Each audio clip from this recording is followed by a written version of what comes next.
En quelques jours du sommet de la Valette à Malte sur la migration entre l'Union européenne et l'Union africaine et en quelques semaines de la COI et la COP 21 à Paris, l'association Vision Solidaire a organisé une conférence ce matin à Lomé placée sous le thème la migration et le changement climatique. La rencontre a pour objectif d'aborder les adaptations nécessaires pour répondre à la multiplication des catastrophes naturelles sur le continent au moment où le Togo et les autres pays se préparent pour la COP 21.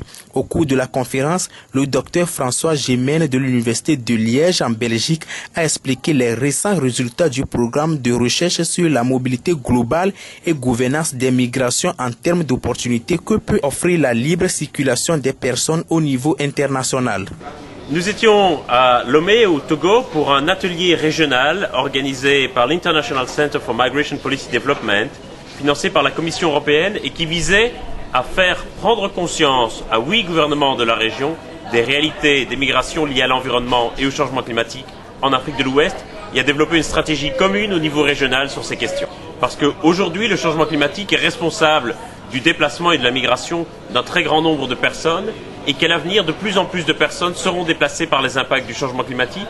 Et donc, si l'on veut pouvoir gérer cela proactivement, il faut dès à présent commencer le travail avec les gouvernements. Aujourd'hui, la question qui se passe en Europe, c'est évidemment celle d'un afflux de réfugiés.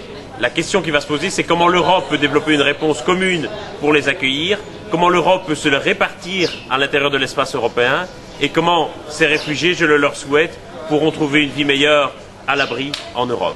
Pour le moment, l'Europe est à la peine et l'Europe donne l'impression d'être complètement démunie par ce qu'elle appelle une crise des réfugiés.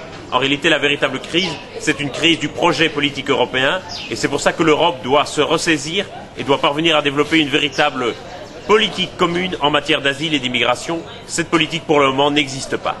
Dans sa présentation, Caroline Zigraf, chercheuse au Centre d'études et d'ethnicité de migration à l'Université de Liège, a expliqué les liens entre la migration et le changement climatique et a présenté l'impact que peut avoir le changement climatique sur la migration. Donc aujourd'hui, j'ai présenté les liens entre le changement climatique et les dégradations environnementales et des migrations en Afrique et surtout en Afrique de l'Ouest. Donc j'ai présenté par exemple comme l'érosion côtière va affecter et ont déjà affecté les déplacements et aussi les migrations économiques par exemple, des pêcheurs, des éleveurs par exemple, et comment il va être évolué dans le futur.